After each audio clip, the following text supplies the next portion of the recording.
안녕하세요. 토요미스테리 디바제시카입니다. 여러분의 구독은 저에게 큰 힘이 됩니다. 보시고 있는 사진 속의 장소는 런던 시내에서 1시간 거리에 위치한 햄튼궁입니다. 이곳은 16세기 이후 약 200년 동안 영국의 왕들이 거주했던 곳이죠. 역사적으로도 오래 남을 만한 곳이고 우러러 볼 만한 장소인데요. 사실 지난 수세기 동안 이곳에서 원인 모를 현상들이 계속해서 발생했고 존재를 알 수 없는 무언가를 목격했다라는 설도 끊이지 않아서 지금까지도 이곳은 사람들에게 공포의 대상이 되고 있다고 합니다.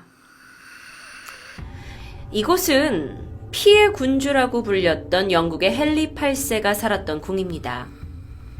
유년기 시절 장미전쟁을 겪은 헨리 8세가 왕권을 강화하기 위해서 교황을 등지게 되는데요. 그러면서 수많은 조정 대신과 자신 측근의 사람들을 이곳에서 처형했고요. 심지어 자신의 부인이었던 캐서린 왕비와 앤 불린 왕비를 처형하기도 했었죠. 이렇게 강력한 공포 정치를 했던 헨리 8세에게 억울하고 이런 되게 비통한 죽임을 당한 사람들의 원혼이 바로 이 햄튼궁에 떠돈다고 사람들은 믿고 있다고 합니다. 실제로 이곳에서요, 경비원들이 때때로 이 전시장에 비상구 같은 게 열려 있다라는 신고를 받기도 했고요.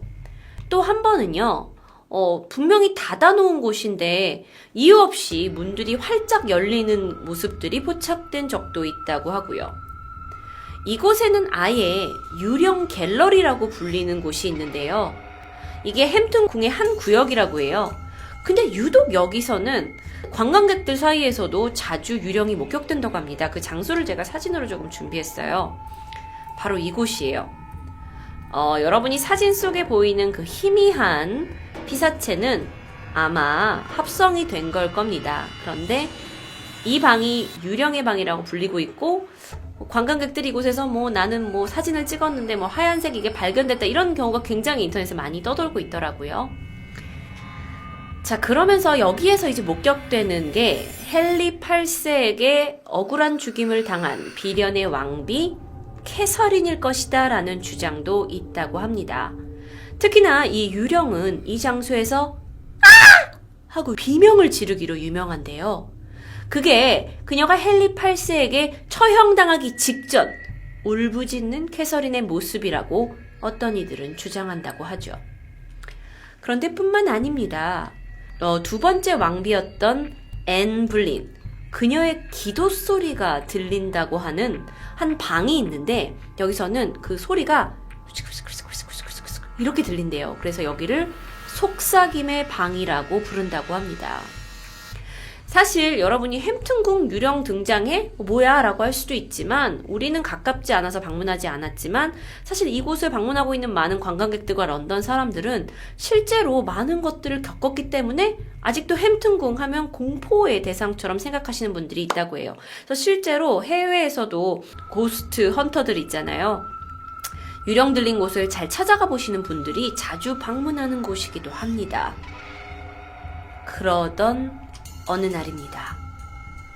2003년 2월 19일 한 CCTV가 공개되면서 사람들을 놀라게 합니다. 이 CCTV는요, 햄튼궁에서 일하고 있는 경비원이 우연히 발견한 건데요. 이렇게 옛날 옷을 입고 있는 기괴한 인물이 문간에 아른거리는 모습을 찍혔다라고 하면서 근데 이 얼굴이 도저히 그 일반 사람의 얼굴 같지가 않더라, 무시무시했다라고 전합니다. 영상으로 확인하실게요.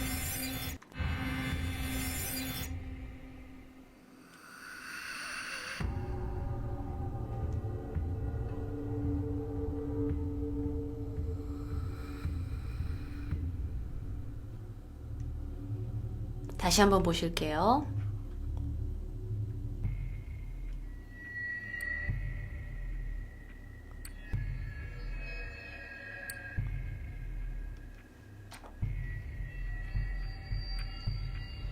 뭐 어떻게 보면 굉장히 평범할 수도 있는 모습인데 이 부분, 그 문간에 있었던 사람을 좀 확대해 보면 조금은 일반인들, 현대인들이 입고 있지 않은 옷을 입고 있고 문 앞에서 문을 열었다가 다시 닫고 들어가는 모습이었습니다.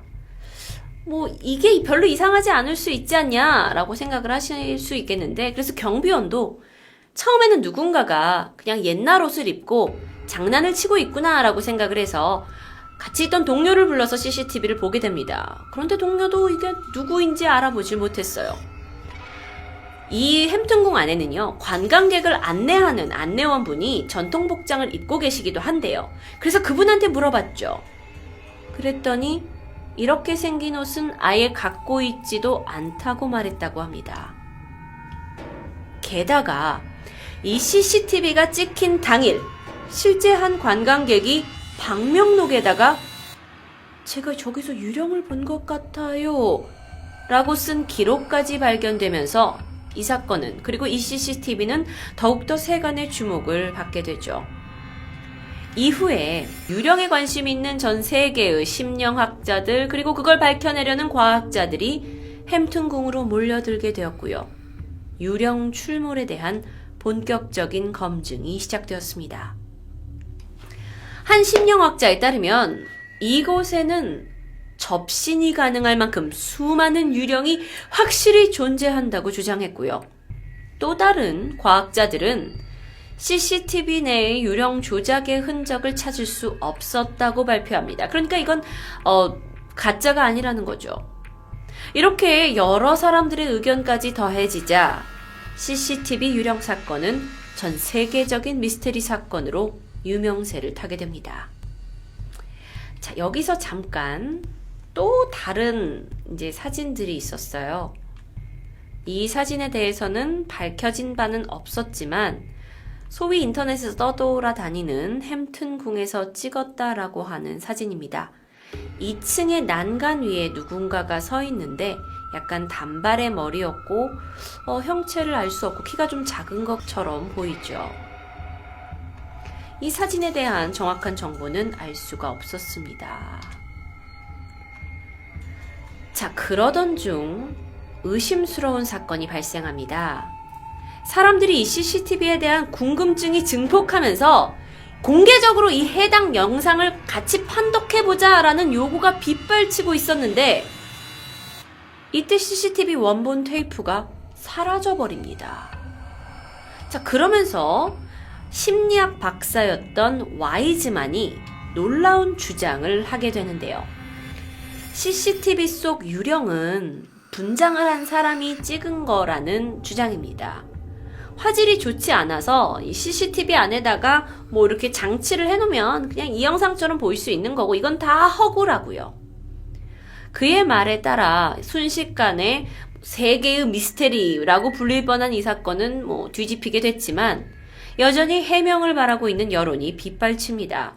그런데 이상하게 이 영상을 제보했던 관계자들은 오히려 입을 닫게 되죠. 결국 CCTV 유령 사건은 크리스마스 대목을 노린 햄튼궁이 홍보를 빙자한 사기극이 아니냐라는 논란까지 나오게 됩니다. 그런데 이상합니다. 이러한 일이 있고 나서도 이곳 저곳에서 햄튼궁의 유령을 봤다라는 목격자는 계속해서 쏟아져 나왔다고 해요. 아까 본 것처럼 또 다른 사진 속에 유령이 공개되기도 했고요. 그렇다면 CCTV 속 유령은 진짜였을까요? 와이즈만 박사는 궁에서 일어나는 심령 현상이 온도 변화와 초저주파 때문이라고 주장합니다. 꽤 일리 있는 주장이었어요. 예전에 한번 다뤘던 적이 있는 카시클락스카야 동굴에서도 저주파가 일어서 사람들이 괴 현상을 경험하거나 또는 괴물을 봤을 수도 있다라는 그런 연구처럼 초저주파로 인한 현상이라는 거죠. 초저주파는 인간은 들을 수 없는 낮은 소리인데요. 고래나 박쥐의 경우에는 서로 간의 울음소리로 의사소통을 한다고 합니다. 또 지진이나 강풍, 눈사태에도 초저주파가 발생할 수 있고요. 이러한 사태로 밀폐된 공간에 갇힌 사람들은 극도의 불안감과 공포감을 갖게 된다고 하는데요. 와이즈만 박사의 말에 따르면 인간이 이런 강력한 초저주파에 노출되었을 때 공포감과 불쾌감이 생기는 그 감정은 유령을 봤다라고 하는 느낌과 비슷한 현상을 발생시킨다고 설명합니다. 그러니까 그는 이 현상을 최대한 과학적으로 설명하려고 하는 거죠. 그래서 그가 실험을 진행합니다. 햄튼궁 안에 몇 군데에 최첨단 장비와 카메라를 설치하고 약 250여 명의 지원자를 모집해서 곳곳에다가 그들을 배치하게 돼요. 그리고 거대한 실험을 진행합니다. 실험 결과는 놀라웠습니다. 실험이 시작되고 박사와 스태프들이 함께 모니터링을 하는 동안 이 지원자들이 강한 불안감과 공포감을 느끼는 것을 포착하게 되죠. 그 중에 몇몇은 실험 도중에 자기는 못하겠다면서 눈물로 호소하기도 했어요. 그들이 과연 정말 유령을 목격한 걸까요?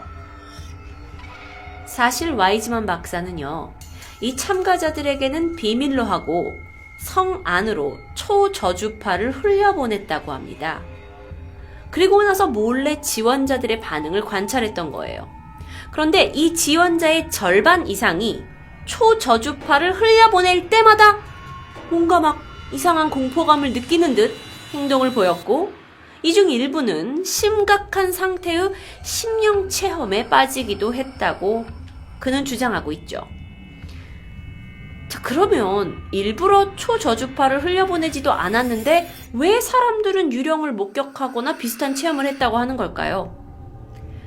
그의 주장에 따르면 그 비밀은 햄튼궁의 지형에 있다고 합니다. 인근 템즈강에서 불어오는 바람이 햄튼궁의 성벽으로 이제 유입이 되고요. 그러면서 성 안에 들어온 바람이 이 통로를 통과하면서 진동을 일으켰고 그 진동이 초저주파를 만들었다고 주장하고 있죠. 그러니까 이 모든 것의 답은 초저주파라는 얘기인데, 그래서 사람들이 뭐 유령을 봤다, 뭐 섬뜩함을 느꼈다, 이게 다 초저주파로 설명된다고 그는 주장을 합니다. 그리고 또 이 궁뿐만 아니라 다른 곳, 우리가 소위 얘기하는 뭐 귀신이 자주 출명하는 뭐 심령 지역에서도 조사를 해보면 초저주파가 높았기 때문에 사람들이 그렇게 느끼는 것이다 라고 발표하게 되는데요. 우리가 이런 자연현상을 이해하면서도 계속해서 유령에 대해 공포감을 느끼는 건 어쩌면 과학적으로는 절대 설명할 수 없는 유령의 존재들을 아직도 우리가 종종 목격하고 있기 때문이 아닐까 싶습니다. 토요 미스테리는 한때는 과학적으로 검증되지 않은 것들을 많이 다루고 있는데요. 그 와중에 아주 반가운 이야기였어요. 이 모든 것이 초저주파 때문이라는 설명. 과연 사실일까요? 토요 미스테리 디바제시카였습니다.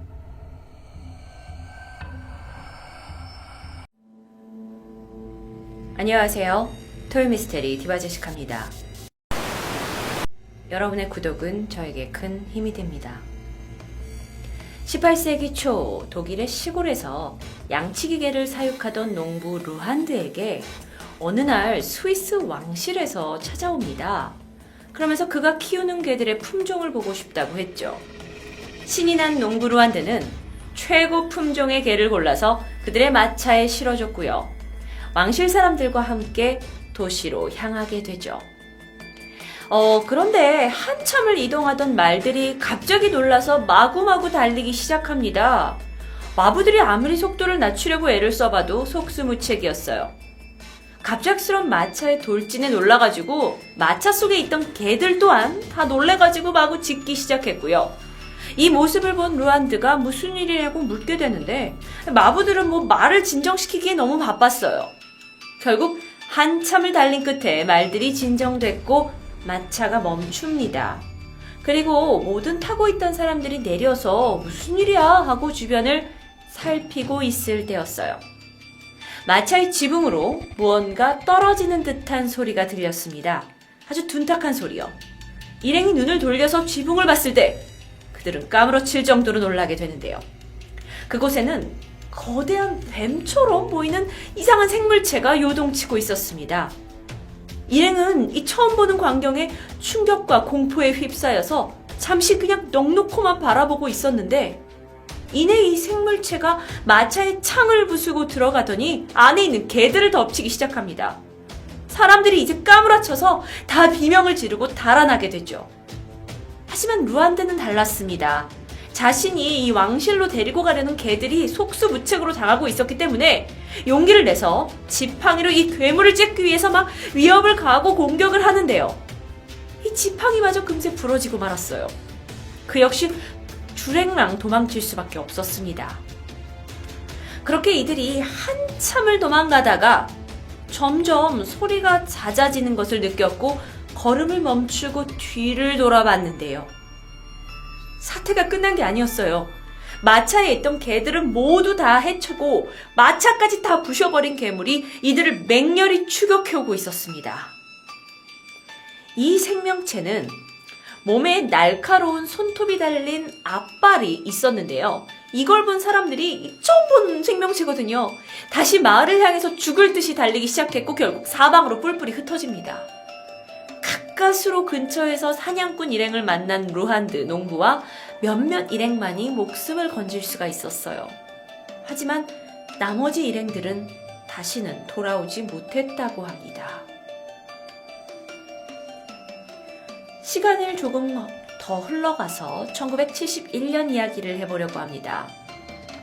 스위스 알프스 산맥을 등정하고 있던 노르웨이 등정팀이 알프스산 정상에 도전하고 있었는데요. 그러다 잠시 휴식 시간을 갖게 되죠. 대원들이 둘러앉아서 한가로이 근처 경관도 보고 망원경으로 이렇게 사냥을 관찰을 하고 쉬고 있었는데요. 여기서 이제 사냥이라는 건 동물을 얘기하죠. 그런데 저 멀리 안개 속에서 정체를 알 수 없는 어떤 괴생명체가 앞발이 달린 뱀 같은 모습을 하고 있었는데 빠른 속도로 사냥을 추적해서 잡아먹고 있었어요. 근데 이게 망원경으로 보는 굉장히 멀리서 보는 장면이었는데 대원들은 처음에 뭐야? 야 저거 봐봐 이게 뭐야? 하면서 의아해했지만 또 한편으로는 뭐 내가 잘 모르는 산짐승을 내가 본 건가? 하면서 그저 그들은 산에 올라가게 됩니다. 정상에 다다른 노르웨이 등정팀은 정상을 찍고 산을 내려오던 중에 호기심이 생겨요. 그리고 아까 망원경을 통해서 목격한 그 생명체가 출몰했던 지점 있죠? 거기를 다시 들러보기로 합니다. 그곳에 도착했을 때의 현장은 사냥의 머리와 다리만 남은 사체들이 덩그러니 놓여 있었다고 해요. 앞서 말씀드린 두 가지 이야기에서의 공통점은 괴 생명체입니다. 여러 가지 이야기가 전해져 오고 있는데 소위 텟젤웜이라고 불리고 있는 이 미확인 동물은 뭉툭하고 짤막한 도마뱀 같은 동물로 알려져 있어요. 그런데 물론 크긴 더 크겠죠. 알프스 산맥의 민간에 의해서 전승되고 있는 전설과도 같은 미확인 동물입니다. 보통 오스트리아, 이탈리아, 독일 바이에른 지역, 스위스 알프스 이런 유럽 전역에 걸쳐서 그 이야기가 전해져 오고 있는데요. 전해지는 지역이 다양한 만큼 그걸 봤다라는 그 목격담도 조금 다르게 묘사되고 있습니다. 뱀처럼 생긴 비늘 같은 피부, 긴 몸통, 그 다음에 두 개의 앞다리가 있다라는 점이 비슷하지만 얼굴이 생김새가 고양이 같았다.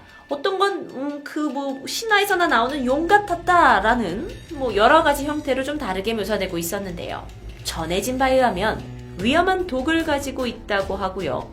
힘이 매우 강력해서 인간을 물어 죽이고도 충분히 남을 완력을 가지고 있다고 합니다. 게다가 아주 열악한 환경에서도 살아남을 수 있는 신체 조건을 가지고 있다고 하는데 쉽게 믿지 못하시겠죠.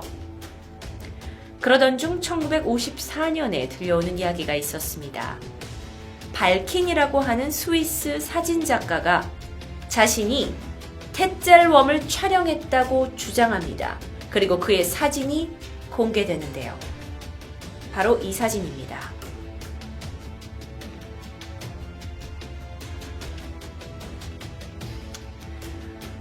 사진이 이곳저곳으로 퍼져나가고 그러면서 큰 관심을 받게 되는데 결국에는 이 태죄럼을 우리가 찾아 나서자 하는 과학 원정대까지 꾸려져서 탐험을 나서기도 했다고 해요. 겨울에 떠난 이들은 결국 아무런 결과도 얻지 못하고 돌아왔고요. 이후에 사진이 있다곤 하지만 태죄럼의 존재는 서서히 잊혀지는 듯 했습니다. 사람들은 나중에 이거 발키니 찍은 사진 이거 가짜 아니야? 라면서 의심하기도 했고요. 물론 진위 여부는 모릅니다. 1960년대에 제네바의 한 신문에 태죄럼의 사진입니다 라는 게 실렸지만 여론은 이제 야 이거 완전 관광객 끌어들이려고 이러네 거짓말이야 라고 이야기했고요. 물론 그럴 수도 있을 것 같아요. 하지만요 이 18세기 이전부터 1950년대, 70년대 계속 이어져 온 이 괴담 같은 목격담들은요 2000년대까지 이어집니다. 2000년 정체를 알 수 없는 동물 뼈가 발견이 되어서 이 지역 대학에 전달이 되었어요. 어떤 이는 이걸 보고 태죄럼의 최초의 물리적인 증거라고 말하기도 합니다. 그런데 2009년에도요 스위스 국경 근처의 이탈리아 트레비오 지역에서 태죄럼을 봤다라는 다수의 목격자가 갑자기 동시간대에 많이 등장하기도 했고요. 또 다른 과학자들은 태죄럼이 사실은 길라 몬스터라고 불리는 도마뱀과 비슷한 어떤 희귀한 도마뱀 종류일 거다라고 주장을 합니다. 제가 길라 몬스터를 좀 보여드릴게요. 상당히 좀 특이했는데요. 산악지대에 지하굴에서 서식지를 두고 생활을 하고 있는 그런 어떤 아주 희귀한 도마뱀 종류라고 합니다. 근데 그가 아주 강한 독성을 가지고 있기에 이와 비슷한 특징을 가진 태죄럼도 아마 그냥 조금 특이한 도마뱀류가 아닌가라는 추정이 있습니다. 지속적으로 이렇게 세기에 걸쳐서 이 존재에 대한 논란이 있을 만한 괴담의 증거의 사진까지 속출하지만 여전히 사람들은 잘 믿지 못하는 상태였어요. 2015년 브라질에서 테트라포도피스라고 불리는 아주 그 태죄럼과 신체적 모습에 비슷한 뱀의 화석이 발견됩니다. 자, 이 사진을 좀 잘 보시죠. 그러면 보시면 이렇게 뱀에 이렇게 뼈대인데 중간에 다리가 있어요. 여기 보시면요. 자, 이걸 보고 이게 말해주는 게 뭐냐면 뱀에게 다리가 있는 모습이 전혀 말이 안 되는 사실은 아니라는 것을 증명하게 됐죠. 보통 미확인 동물인데 뱀 모양이다. 근데 다리까지 있다. 말이 안 된다라고 얘기하시지만 이렇게 다리가 있는 화석이 발견되다 보면 우리 지구상에 어디엔가는 살아있을 수도 또는 과거에 존재했을 수도 있다라는 걸 말해주고 있으니까요. 한 과학자에 따르면 우리가 인지하고 있는 지구 생물은요 고작 10%밖에 안 된다고 해요. 지금 보시고 있는 사진은 인터넷에서 흔히 떠돌아다니고 있는 미확인 생물체에 대한 사진입니다. 도저히 어떤 동물인지 알 수 없는 것들이요. 어쩌면 지구 내 고지나 바닷속 깊은 곳에 여전히 우리가 모르는 생명체들이 존재한다라는 것인데 여전히 그 실체는 완벽하게 증명되지 못한 괴생명체 태죄럼이었지만 이렇게 어쩌면 오랜 기간 동안 사람들에게 목격되고 또 입에 오르내리는 것으로 봐서 현대과학이 아직 발견하지 못한 새로운 종이 아닐까라는 생각을 해봅니다. 토요미스테리 디바제시카였습니다.